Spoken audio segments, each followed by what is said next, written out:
Ampere institute of engineering and private ITI, new bus stand, Payyanur. ആരോഗ്യവകുപ്പിന്റെ നേതൃത്വത്തിൽ പകർച്ചവ്യാധി പ്രതിരോധത്തിന്റെ ഭാഗമായി സ്വകാര്യ ആശുപത്രികളുടെ അവലോകന യോഗം സംഘടിപ്പിച്ചു.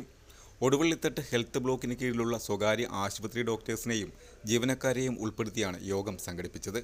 പകർച്ചവ്യാധികളുടെ അവലോകനവും റിപ്പോർട്ടിംഗ് സിസ്റ്റവും ട്രീറ്റ്മെന്റ് മാനേജ്മെന്റ് പ്രോട്ടോക്കോളുമാണ് യോഗത്തിൽ ചർച്ച ചെയ്തത്.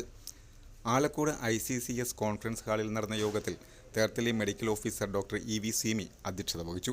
ജില്ലാ deputy DMO doctor KC Sachin, Udayagiri medical officer doctor Bijoy Mathew എന്നിവർ വിഷയാവതരണം നടത്തി. Health supervisor incharge H. Shibu, epidemiologist Nihara Murali എന്നിവർ പ്രസംഗിച്ചു. പകർച്ചവ്യാധി പ്രതിരോധ നടപടികൾ ഊർജിതപ്പെടുത്തുക എന്നതാണ് അവലോകന യോഗത്തിന്റെ ലക്ഷ്യം.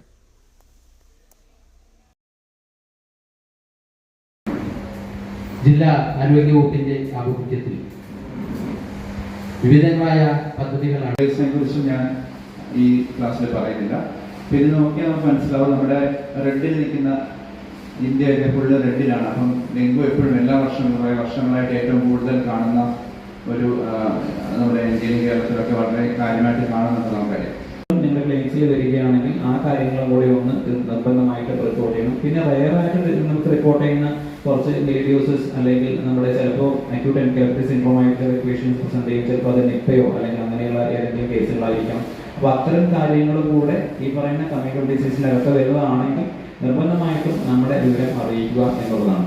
പിന്നെ ഈ ഒരു റിപ്പോർട്ടിങ് കഴിഞ്ഞു കഴിഞ്ഞാൽ ഈ ട്രീറ്റ്മെന്റ് പാർട്ടിലേക്ക് പോകേണ്ട കാര്യങ്ങൾ അടുത്ത സെഷനിൽ ഡീറ്റെയിൽഡ് ആയിട്ട് തന്നെ കവർ ചെയ്യും. നമുക്ക് ഒന്നാമതായിട്ട് നമുക്ക് വേണ്ടത് നമുക്ക് കമ്മ്യൂണിക്കബിൾ ഡിസീസ് കൺട്രോൾ ചെയ്യുക എന്നുള്ളതാണ് നമ്മുടെ ഉദ്ദേശം. ഏത് തരത്തിലുള്ള സാംക്രമിക രോഗങ്ങളാണെങ്കിലും കൺട്രോൾ ചെയ്യുക എന്നുള്ളതാണ് ഉദ്ദേശം. അതിന്റെ ഭാഗമായിട്ട് ഈ പറയുന്ന മൺസൂണ് മുന്നേയുള്ള കുറെ ആക്ടിവിറ്റീസ്, പ്രീ മൺസൂൺ ആക്ടിവിറ്റീസ് ആയിട്ടുള്ള കാര്യങ്ങൾ നമ്മൾ നടത്തി വരുന്നുണ്ട്. അത് ആരോഗ്യവകുപ്പിന്റെ തന്നെ ചുമതലയാണ്. ഇനി ഇതെല്ലാം കഴിഞ്ഞ് ഒരു കമ്മ്യൂണിക്കബിൾ ഡിസീസ് റിപ്പോർട്ട് ചെയ്യപ്പെട്ട് കഴിഞ്ഞാൽ, പ്രത്യേകിച്ച് ഇപ്പോൾ ഒരു ഡെങ്കിപ്പനി ആയിട്ടുള്ള ഒരു വ്യക്തി, ഒരു ഡെങ്കിപ്പനി കേസ് നമ്മുടെ ക്ലിനിക്കിൽ വന്നു കഴിഞ്ഞാൽ ആ ഒരു ഡെങ്കിപ്പനി കേസിനെ നമുക്ക് ചികിത്സിക്കാം. അതായത് സിംറ്റമാറ്റിക് ആയിട്ടുള്ള മാനേജ്മെന്റ് അല്ലെങ്കിൽ മറ്റു രീതിയിലുള്ള കാര്യങ്ങൾ നമുക്ക് ചികിത്സിക്കാം. പക്ഷെ നമ്മൾ അതേസമയം തന്നെ ഓർക്കേണ്ടത് ഈ ഡെങ്കിപ്പനി ബാധിതനായിട്ടുള്ള വ്യക്തി എന്നുള്ളത് ഒരു ഇൻഫെക്റ്റീവ് ആയിട്ടുള്ള ഒരാളാണ്. അതായത് ഇയാളുടെ ശരീരത്തിൽ ഇതിന്റെ ഡെങ്കി വൈറസ് വൈറീമിയ ഉണ്ട്. അപ്പോൾ സിംറ്റംസ് ഓൺസെറ്റ് തൊട്ട് അപ് ടു 7 days വരെ ഈ വ്യക്തി ഇൻഫെക്റ്റീവ് ആണ്. അപ്പോൾ ഇൻഫെക്റ്റീവ് ആയിട്ടുള്ള വ്യക്തിയെ നമ്മൾ മറ്റ് ബുദ്ധിമുട്ടുകളില്ലെങ്കിൽ ആ രോഗിയെ സ്വാഭാവികമായിട്ട് നമ്മൾ ക്ലിനിക്കിൽ നല്ല ജോബ് ഓറിയന്റഡ് കോഴ്സിനെ പറ്റി ചോദിക്കാറുണ്ട്. I always suggest ampere because it's my experience. ഇതുപോലുള്ള ബഹുനില കെട്ടിടങ്ങൾ കെട്ടിപ്പൊക്കാൻ എന്നെ പ്രാപ്തിയാക്കിയത് ആംപിയർ ITI. ആംപിയറിലെ മികച്ച പ്രാക്ടിക്കൽ സൗകര്യത്തോടുള്ള പഠനം എനിക്ക് എന്റെ ഡ്രീം ജോബ് നേടിത്തന്നു. ഇന്ന് ഞാനൊരു ഇലക്ട്രിക്കൽ എഞ്ചിനീയർ ആണ്. അതിനെ പ്രാപ്തനാക്കിയത് ആംപിയർ ITI ആണ്.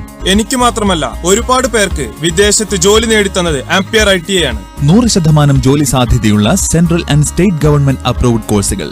Ampere institute of engineering and private ITI, new bus stand, Payyanur.